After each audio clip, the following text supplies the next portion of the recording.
Selamat pagi sayang. Kalimat pembuka saat aku membuka aplikasi chat dari Mas Hendra. Ya, dia lelakiku yang selalu mengucapkan salam manis walau hanya lewat aplikasi. Perkenalkan, namaku Ria, cewek gemuk yang tidak bisa berdandan.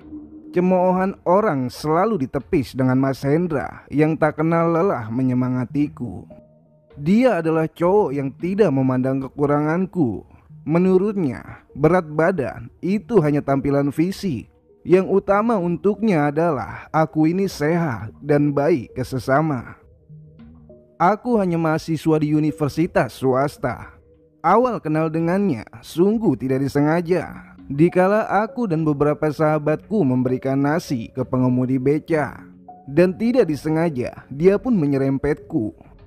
Dengan tanggung jawab, dia mengobati dan membawaku ke rumah sakit. Malu rasanya kalau diingat, seperti adegan drama Korea. Oh ya, sewaktu itu aku tepat berumur 25 tahun.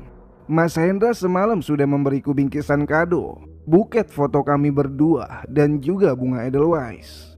Namun kata Mas Hendra, bunga ini hanya budidaya, bukan yang ada di gunung. Setiap kali aku chattingan, aku selalu bertanya ke Mas Hendra tentang gunung. Maklumlah badan besar gini, aku takut naik gunung. Berbeda dengan Mas Hendra, jika ia libur kerja, pasti sebulan sekali dia naik ke gunung. Entahlah doktrin apa yang membuatnya kecanduan pendakian. Kalau aku sih lebih ke parno. Soalnya dulu pernah di kampungnya Uti yang masih wilayah kaki gunung, aku diperlihatkan oleh Mbak Kuntai. Dan dari situ aku jadi parno bila Mas Hendra mengajakku untuk naik gunung. Namun tiba-tiba Mas Hendra me-WhatsAppku. "Dek, kamu minggu depan libur gak?" "Libur mas, emang ada apa?" jawabku. "Naik gunung yuk, biar kamu gak penasaran dengan bunga Edelweiss." Mas kan tahu berat badanku gimana." "Udah, kan nanti sekalian olahraga," jawabnya dengan enteng. "Olahraga gimana? Bisa aku hanya renang bukan naik gunung." Namun biar aku tidak penasaran dengan bunga Edelweiss, aku coba deh. Dan 1 minggu sebelum melakukan pendakian, Mas Hendra memintaku berolahraga ringan, jalan kaki atau lari-lari kecil.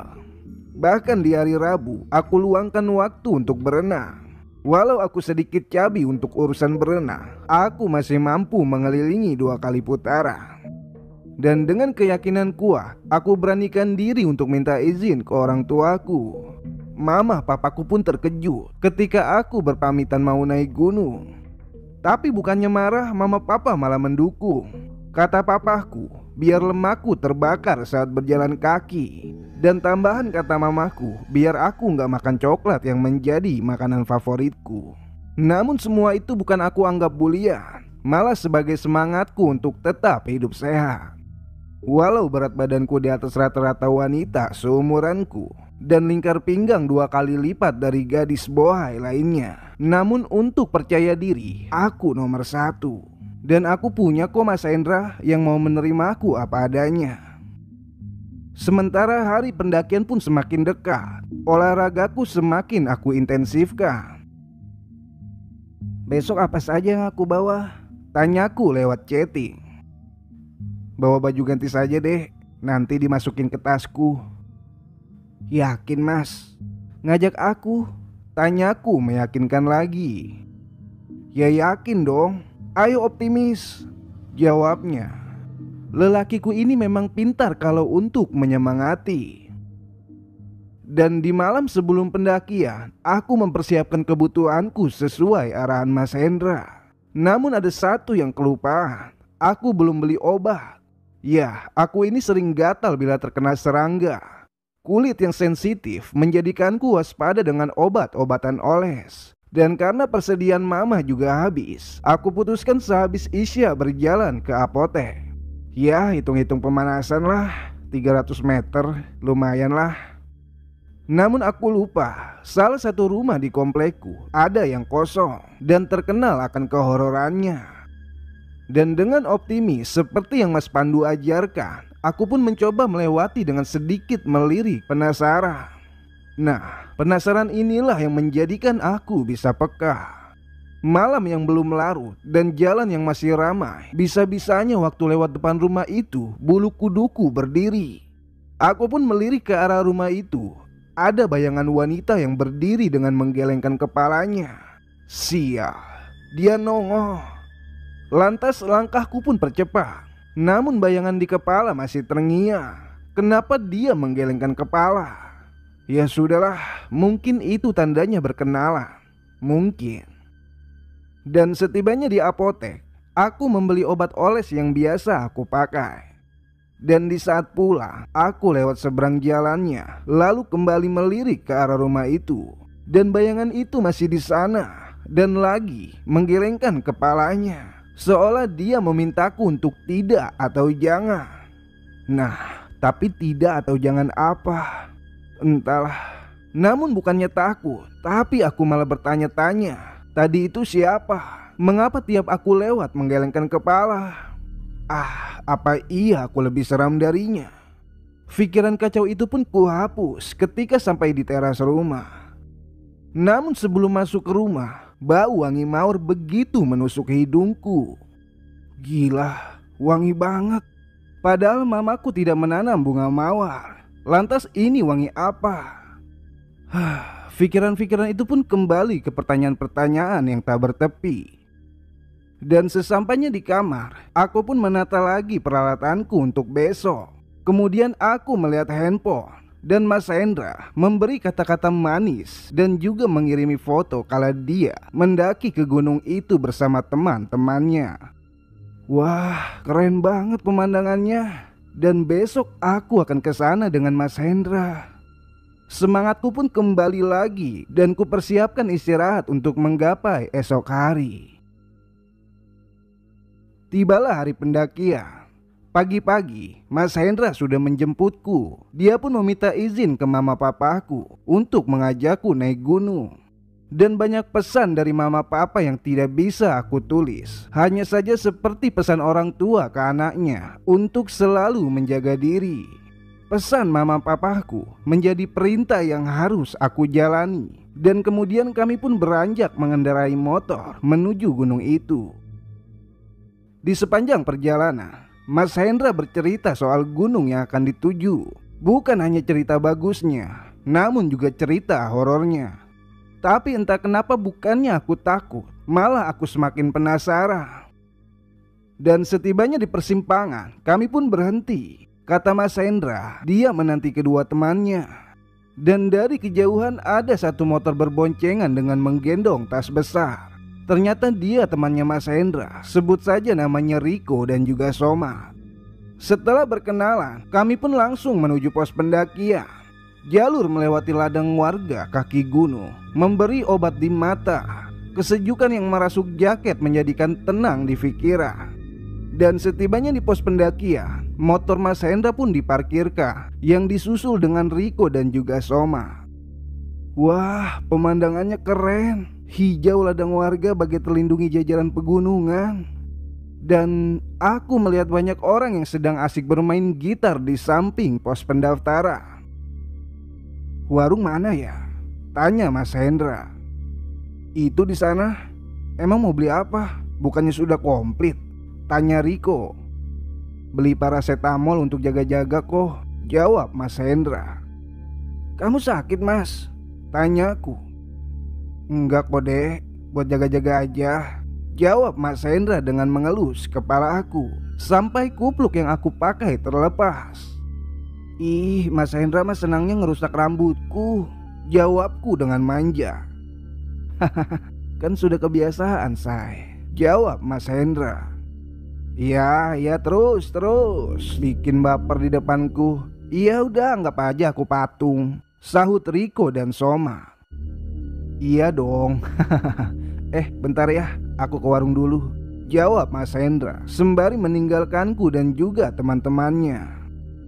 Kemudian Riko pun duduk di dekat tas bermain handphone. Mungkin dia mengabari pacarnya kalau dia sudah tiba. Somat pun mendatangi pos untuk mengisi formulir pendaftaran. Dan setelah beres dan Mas Hendra kembali datang, kami pun mengecek ulang peralatan. Dan tepat tengah hari kami pun persiapan untuk pendakian. Dan setelah siap, salah satu mas-mas yang bermain gitar pun mendatangi kami. Terlihat dari kaos yang dipakainya bertuliskan nama basecamp sini. Bisa dikatakan beliau adalah petugas basecamp sini. Dengan begitu santun, beliau pun membriefing kami semua. Alat kelengkapan, P3K, baju ganti, sleeping bag, dan tempat mendirikan tenda yang aman. Lantas kami pun mendengarkan dengan seksama. Dan ada satu pesan dari beliau, kalau badan kurang fit, mending ditunda atau turun saja. Puncak itu bukan sebuah tujuan. Oh iya ya, peraturan pokok pendaki itu puncak bukanlah tujuan. Makanya Mas Hendra selalu memberiku semangat untuk optimis, gumamku dalam hati. Dan setelah di briefing, Mas Hendra pun mengajak kami untuk berdiri melingkar. Doa kami panjatkan agar pendakian kami lancar. Namun saat aku memejamkan mata untuk berdoa, angin bertiup seperti membisikkan telinga. Dan suara itu pun berkata, "Jangan naik." Dan ketika aku membuka mata, lantas melihat kiri kanan, namun tidak ada orang. Cuaca pun saat itu cerah walau sedikit berkabut. Aneh, apa ini? Mungkin hanya halusinasiku. Doa pun selesai. Kami pun memulai perjalanan setelah jam 12 siang. Riko berjalan di depan dan Mas Hendra di belakangku. Aku yang baru pertama mendaki berasa kesusahan. Dan dengan sabarnya Mas Hendra pun menuntunku. Nafas yang tadinya memburu dan langkah kaki yang konsisten menemukan ritme perjalanan. Ya, benar apa yang dikata Papa semalam. Diet yang sehat adalah berjalan. Dan baru saja berapa menit berjalan, keringatku sudah bercucuran. Mas Hendra yang di belakang pun memberiku semangat. Dia optimis aku sampai di puncak.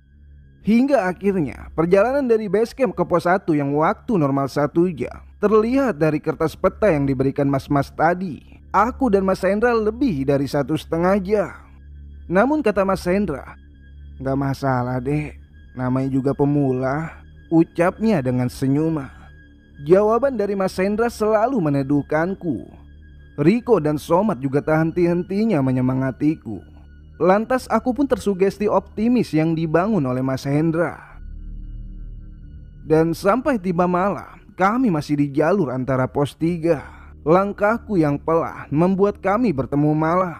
Lagi dan lagi, Mas Hendra dan teman-temannya pun memberiku semangat. Seperti telah dikomando, Riko dan Somat selalu menanti di depan, dikala aku dan Mas Hendra tertinggal jauh di belakang. Malam menyusuri hutan gunung menjadi pengalaman baru untukku. Seperti pesan Mas Hendra katakan kemarin, jangan menganggap dirimu sendirian, karena mereka itu menemani tiap jengkalnya. Jangan hiraukan mereka dan tetap fokus pada tujuan. Pesan itu pun yang tersemat di kepalaku, karena jujur aku ini bukan anak IndiHome. Namun entah kenapa semenjak aku melihat di depan rumah kosong yang di dekat rumahku, kepekaanku pun terbuka. Aku merasakan pandangan mata mengawasi langkah-langkah kami. Dan tiba-tiba aku pun berhenti. "Ada apa dek?" tanya Mas Hendra. "Di depan sekelebatan lewat di jalur mas." "Permisi aja, terus lanjut. Itu sorot lampunya Riko sama Somat terlihat," jawab Mas Hendra.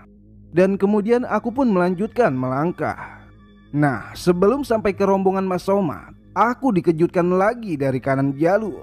Wanita yang kemarin di rumah kosong, dia ada di sana, berdiri tanpa jelas wajahnya.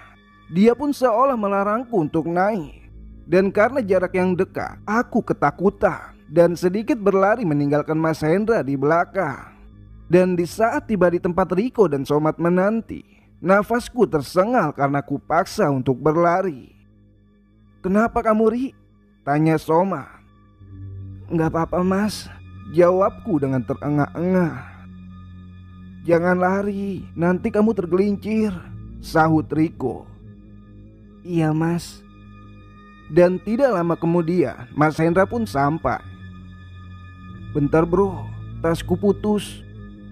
"Lah, kan gak begitu berat, kok bisa putus? Tadi nyangkut pohon kah?" tanya Riko. "Gak tahu, bantu aku," pinta Mas Hendra. Dan di saat Riko dan Somad sibuk membantu Mas Hendra mengakali tasnya yang putus, aku tidak berani menengok kanan kiri karena aku tahu kalau wanita itu masih mengamati kami semua. Aku fokuskan untuk membantu menyoroti dengan headlamp yang ada di kepala. Dan setelah selesai, kami pun melanjutkan perjalanan. Jalur yang mulai menanjak dan terjal membuatku bertarung dengan nafas. Ini sih fix, aku harus diet, gumamku untuk memecah lelah yang melanda. Namun lagi dan lagi, halangan kami bergantian. Sekarang giliran sepatunya Riko solnya lepas. Dibantu oleh Somad, ditali pakai rafia untuk agar tetap pada tempatnya. Kemudian melangkah dan melangkah di kegelapan. "Stop!" teriak Somad di depan sana. "Ada apa, Mat?" tanya Mas Hendra. "Lampuku mati. Apa baterainya habis ya? Perasaan tadi baru di charger," jawab Somad sembari mengotak-atik mendandani lampu senternya. "Nih, pakai lampu tenda aja, Mat. Baterainya aku beli double kok, aman," jawab Riko. Kemudian kami pun melanjutkan melangkah untuk kembali. Dan setibanya di jalur dengan pohon yang tumbang, betapa terkejutnya aku ketika headlampku menyoroti ujung pohon tersebut. Terlihat wanita itu duduk di tepian pohon, padahal ujungnya itu adalah jurang. Lantas aku pun hanya diam dan mengikuti arahan Riko yang sudah melewati di depan. Benar-benar malam itu kami terasa diteror saat mau naik. Dan belum sampai pos berikutnya pun Riko bilang mendengar geraman suara. Lantas kami pun mempercepat langkah, berharap segera tiba di pos 4. Namun langkah kami terhenti di saat ada 2 orang pendaki yang tiba-tiba saja turun. "Kasih jalan, Mat," ucap Riko. Dengan seketika kami pun segera minggir. "Mari Mas, mending turun aja Mas, di atas badai," ucap mas-mas itu. Dan kami pun hanya menjawab iya. Kemudian mereka pun berlalu meninggalkan kami. Sebelum melangkah, Somad yang tadinya diam pun membuka perkataan. Merhatiin orang tadi gak?" ucap Somad. "Enggak, Mat. Emang kenapa?" jawab Riko. "Dia dari atas gak bawa tas, dan juga gak bawa lampu senter kayak kita." Udah, ayo jalan, keburu dingin nanti kau kelamaan," sahut Mas Hendra mengakhiri istirahat kami. Kemudian jalan lagi dan lampu milik Somad mati lagi. Dikarenakan jengkel, dia pun mengambil lampu senter yang sebelumnya disimpan di dalam tas. Dan ternyata lampu senternya hidup lagi. Aneh memang aneh. Kemudian kami berjalan lagi dan berjalan lagi sampai akhirnya tiba di camp area. Di sana terdapat banyak tenda yang berdiri. Aku duduk melonjorkan kaki melihat Mas Hendra dan Somad membangun tenda. Kami berempat pun tidur dalam satu tenda yang besar. Kapasitas tendanya untuk 6 orang. Tak enak aku duduk. Aku pun membantu Riko memasak air. Dan dengan matras kami duduk di depan kompor. Namun keadaan malam itu begitu sunyi. Tenda-tenda di sini pun senyap sepi. Kata Riko, mungkin saja orangnya sudah pada tidur. Ya, memang benar sih. Perjuangan untuk sampai ke camp area ini sangatlah besar. Fix, aku diet. Dan setelah Mas Hendra dan Somad selesai membangun tenda dan menata tempat tidur kami semua pun duduk melingkar di depan tenda, bercerita, dan aku menanyakan puncak apakah masih jauh. Dan kata Mas Hendra perjalanan ke puncak tinggal sebentar lagi. Sementara kopi dan jahe pun terseduh, kami seruput untuk menghangatkan tubuh kami. Dan Mas Hendra kala itu hanya minum air putih hangat. Katanya mau minum obat. Alasannya dia hanya menjaga kesehatan tubuhnya.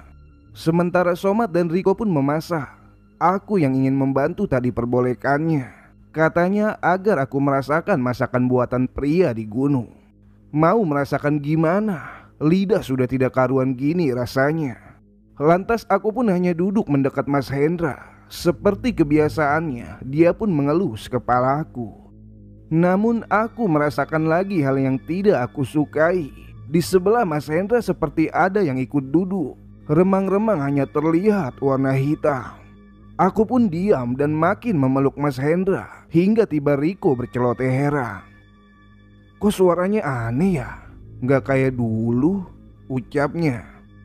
"Hus, jangan gitu. Fokus masak saja nanti gosong," jawab Soma. Dan lagi Mas Hendra berusaha meneduhkanku. Dia memberi kehangatan dan perlindungan kepada aku. Makanan pun jadi. Kami pun santap beramai-ramai. "Sini deh aku suapin," ucap Mas Hendra dengan mengarahkan sendok berisi makanan ke mulutku. "Nih Mat, aku suapin juga," canda Riko memecah keheningan. "Ah Mas, buat malu aku aja," jawabku setelah memakan yang disuapin Mas Hendra. "Besok belum tentu aku bisa nyuapin lagi." Aku pun hanya mencubit perut Mas Hendra karena ucapannya yang begitu tidak enak didengar. Kemudian aku melihat Riko dan Somat dengan lahapnya memakan nasi di atas piring plastik. Namun tiba-tiba seperti ada cahaya kilat menyambar mataku. Nasi itu pun berubah menjadi kembang yang dimakan. Mata pun kuusap-usap dan kucoba membasahinya dengan air, dan kembang tadi berubah lagi menjadi nasi. Apakah aku sedang berhalusinasi?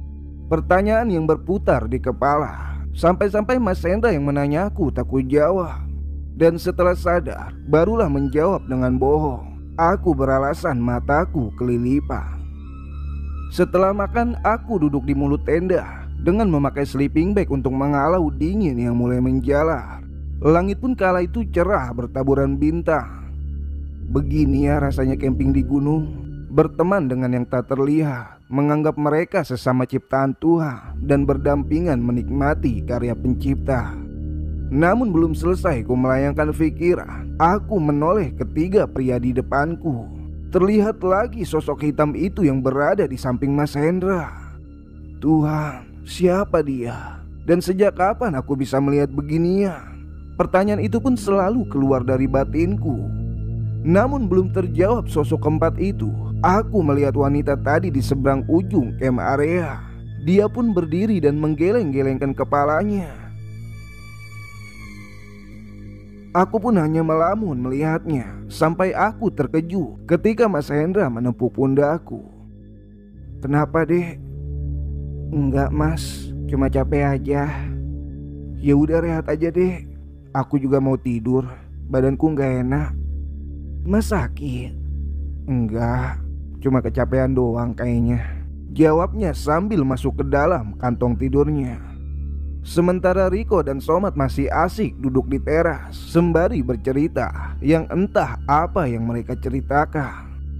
Mas Hendra pun telah merebahkan tubuhnya di belakangku, dan dia bilang kalau nanti tidurku di ujung dekat Mas Hendra. Lantas aku pun hanya menjawab iya dan memijat kakinya. Aku tahu lelakiku ini menahan tas yang tidak enteng untuknya. Aku sangat bangga dengan Mas Hendra. Dan kami sebelum tidur pun sempat-sempatnya untuk membucin. Sementara dari luar Riko dan Somat hanya bercandai kami. Dan tidak lama kemudian mereka pun menyusul masuk ke dalam tenda dan merebahkan tubuhnya. Lantas kami semua pun mulai tertidur. Di dalam tidurku, suara-suara berisik di luar tenda mengalahkan suara dengkuran ketiga lelaki di sampingku.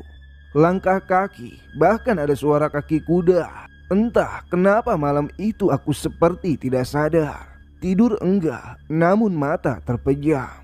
Wanita itu pun selalu terngiang di kepalaku. Gelengan kepalanya seolah memberiku tanda, namun tanda apa? Dan suara yang melengking seolah tak mengizinkanku memijakkan kaki di gunung ini. Ya Tuhan, apa ini? Mengapa aku peka terhadap yang seperti ini? Kemudian terdengar langkah kaki dan suara orang yang membangunkan tidur ayamku. Mataku pun terbuka dan melihat Mas Hendra, Riko dan Somat yang masih tertidur. Lantas pintu tenda pun aku buka dan ternyata sudah pagi. Namun baru keluar kepalaku. Hah? Tenda-tenda semalam kemana? Bukannya semalam banyak tenda, dan di atas sana kok rame banget. Kemudian aku pun berdiri dan menengok. Dan Hah? Camp area di atas. Ternyata semalam kami ngebangun tenda bukan di camp area, namun di bawahnya. Kembali ku masuk ke dalam tenda, lantas membangunkan Mas Hendra. Dan semua pun terbangun di saat Mas Hendra terkejut. Bukannya semalam kita di camp area ya? Heran Mas Hendra. Dra, tenda depan kita mana? Apa iya naik bawa tenda? Dan apa iya turun sepagi ini? Tanya Riko. Pelang tulisan camp area siapa yang mindahin di atas? Tanya keheranan Soma. Semua pun tidak bisa menjawab, hanya heran dan heran. Jelas-jelas semalam kami mendirikan tenda di camp area, namun kenapa malah di bawahnya? Aku pun tidak bisa menjawab apa-apa. Aku hanya berdiri dan mengawasi sekitarku, bagai penuh otakku oleh pertanyaan. Kemudian Riko pun segera mengeluarkan kompor untuk membuat sarapan kami. Namun lagi-lagi aku tidak boleh membantunya. Ya sudah, aku jalan-jalan saja melihat keindahan pagi di camp area. Ini yang menjadikan candu. Lautan awan di atas ketinggian. Dek, itu di atas dan di bawah tahu gak bunga apa? Ucap Mas Hendra mengagetkanku. Edelweiss, jawabku dengan singkat. Dan tanpa menjelaskan, dia pun hanya tersenyum menandakan memang itu benar ladang bunga Edelweiss. Nanti kita lewati saat ke puncak, jawab Mas Hendra mengajakku kembali ke tenda. Tuhan, terima kasih telah izinkan aku melihat hasil karyamu. Bunga keabadian, bunga di atas ketinggian. Sementara kopi pun terseduh dan mie instan yang sudah matang menemani pagi di atas ketinggian. Mas Hendra bertingkah aneh. Dia hanya memakan roti, padahal dia favorit sekali dengan mie instan. Makan pun selesai. Mas Hendra pun mengajak kami persiapan menuju puncak. Aku melihat Mas Hendra sedikit pucat kala itu. Katanya dia hanya menahan dingin dan tidak menjadi masalah. Sementara Riko dan Somat yang menjadi penunjuk arah di depan mengatakan bila puncak tinggal sebentar lagi. Di ladang Edelweiss yang banyak dan bahkan tak terhitung lagi jumlahnya, Mas Hendra mengajakku berhenti. Lalu lalang pendaki yang melewatiku tak kuhiraukan lagi. Sosok romantis di depanku kembali mengeluarkan jurusnya. Di dekat bunga Edelweiss yang memekarkan bunganya, dia memberiku cincin. Kata dia, setelah kuliahku selesai, dia akan melamarku. Bagaimana hati tidak berbunga dilamar di atas gunung, pemandangan Edelweiss dan lautan awan. Aku tidak bisa berkata apa-apa lagi. Aku hanya bahagia, sampai-sampai aku meneteskan air mata. Janji Mas Hendra menuntunku sampai puncak ditepatinya. Aku pun memeluknya. Aku mengucapkan terima kasih kepadanya. Sulit untuk aku ungkap di tulisan ini bagaimana perasaan kala itu. Dan setelah memberiku cincin, Mas Hendra mengajakku menyusul Riko dan juga Soma. Dan sesampainya di puncak, kedua teman Mas Hendra telah menanti kedatangan kami.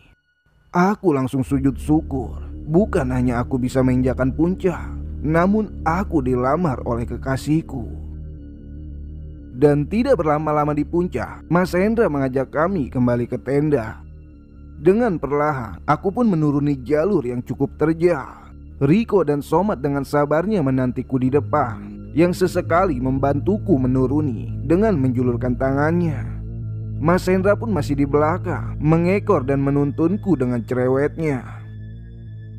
Singkatnya, sesampainya di tenda, kami pun beristirahat sejenak. Foto-foto di ladang Edelweiss begitu banyaknya. Foto ini akan aku bingkai dan pajang di kamarku. Dan tepat pukul 11 siang, Mas Hendra pun mengajak kami untuk turun. Pucatnya dia juga ditanyai oleh Riko. Kamu pucat kenapa, Ndra? Nggak apa-apa kok. Ya udah ayo cepetan turun, jawab Mas Hendra. Kemudian aku pun membantu sebisaku. Semua peralatan camping di packing oleh Riko dan juga Soma. Dan setelah selesai, kami pun berdoa dan melanjutkan menuruni gunung. Langkah kaki pelan, memang beda saat naik dan turun. Lebih cepat pastinya saat turun. Dan setelah melewati yang kira-kira semalam ada pohon rubuh, Riko pun berkata, "Loh, bukannya di sini kemarin ada pohon ya?" Tanyanya keheranan. "Loh, Kayaknya iya kok. Tapi di mana ya? Jawab Soma. Udah ayo turun, biar kita nggak kehabisan waktu. Jawab Mas Hendra. Memang aneh Mas Hendra kali ini. Ucapannya susah untuk aku cerna. Waktu apa coba? Ini kan masih siang. Di depan sana juga sudah pos 3, 2 dan 1. Dan tidak sampai malam kita sampai di base camp. Kok bisa kehabisan waktu? Dan singkatnya, pos 2 kami tiba, diiringi banyak pendaki yang naik turun. Dan saat tiba di bawah pos 2, Mas Hendra mengeluh pusing. Kamu gak apa-apa Mas, ini minum dulu. Tasnya taruh dulu ya. Jawabku dan membantu melepaskan tas yang besar. Kamu kenapa Ndra? Tanya Soma. Lurusin dulu kakimu. Arahan dari Riko. Aku yang di belakang tubuh Mas Hendra mencoba untuk membantu, memijat mengelus kepalanya dan memberi bau minyak kayu putih ke hidungnya. Namun Mas Hendra berkata aneh lagi. Ayo turun, aku gak mau mati di sini. Jawabnya. Dan dengan seketika, aku, Somat dan Riko membentak Mas Hendra untuk menjaga ucapannya. Dan setelah beberapa saat kami berhenti, tiba-tiba Mas Hendra mengajak untuk melanjutkan perjalanan. Apa kuat Mas? Tanyaku dengan khawatir. Kuat kok Dek, aku gak apa-apa kok. Janjiku sudah terpenuhi kan? Jawab ngelanturnya. Dan tanpa sadar, aku pun meneteskan air mata. Mas jangan gitu, yang penting Mas sehat sampai rumah. Kalau Mas bilang kuat, ya berarti kuat. Ucapku sambil menangis.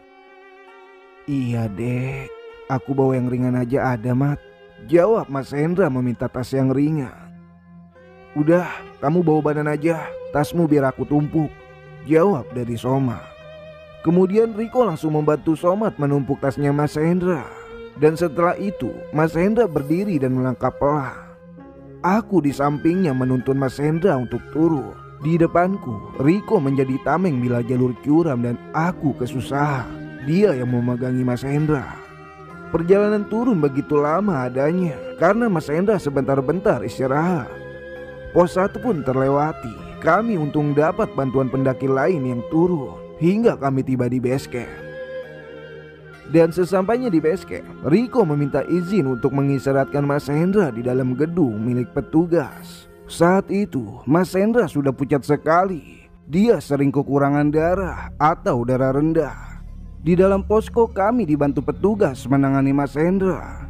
Aku masih dan terus dengan tangisanku. Aku tidak mau Mas Hendra kenapa-napa. Cincin yang aku pakai di jariku tak lepas dari pegangan tangan Mas Hendra. Hingga Somat dan Riko dipanggil oleh salah satu petugas. Ternyata Somat dan Riko dimintai persetujuan untuk memanggil ambulans agar Mas Hendra segera dapat perawatan medis di rumah sakit. Dan tanpa banyak diskusi, mereka pun mengiyakan. Dan tak lama kemudian, petugas medis pun tiba dengan ambulans. Aku dan Mas Hendra di dalam ambulans, sementara Riko dan Somat mengikuti di belakang dengan mengendarai 2 motor. Aku yang masih menangis melihat Mas Hendra nafasnya tersengal-sengal yang telah dibantu tabung oksigen dan juga dicek nadinya oleh petugas medis. Dan sesampainya di rumah sakit, Mas Hendra langsung dibawa masuk ke ruang UGD dan aku diminta untuk registrasi. Belum selesai aku registrasi, aku pun dipanggil suster yang menangani Mas Hendra. Riko dan Somat yang baru tiba segera menyusulku. Namun aku pinta untuk menyelesaikan registrasi yang belum selesai tadi. Dan sesampainya di ruangan UGD, aku melihat selimut putih yang sudah menutupi tubuh Mas Hendra. Aku pun langsung berteriak histeris dan tidak sadarkan diri. Mas Hendra meninggalkanku. Mas Hendra mengantarkanku ke Edelweiss untuk yang pertama dan yang terakhir kalinya. Lalu Somat dan Riko pun membantu menenangkanku. Sudah seperti orang gila aku di UGD itu. Sampai tiba kedua orang tua Mas Hendra dan juga orang tuaku. Aku pun sudah tidak ingat lagi. Letih di pendakian tak kurasakan, hanya sesak di dada dan menyesal. menyesal kalau mereka yang menghalau Mas Hendra untuk naik gunung. Dan sampai dibawa ke rumah Mas Hendra, aku masih tidak jauh dari dirinya. Cincin yang melekat di jari manisku aku pegangi terus menerus. Air mataku terkuras seharian itu, hingga lemas kurasa dikala Mas Hendra dibawa ke makam. Aku yang ditahan keluarga Mas Hendra untuk tetap di rumah saja, tak kuasa ingin ikut ke makam. Akhirnya aku pun dibantu Somat dan juga Riko mengantarkan Mas Hendra ke pemakaman. Di saat jenazah Mas Hendra hendak dimasukkan, aku lemas tak kuasa menahan semua. Aku sampai tak sadarkan diri. Aku pun memimpikan Mas Hendra yang tersenyum dan meninggalkanku.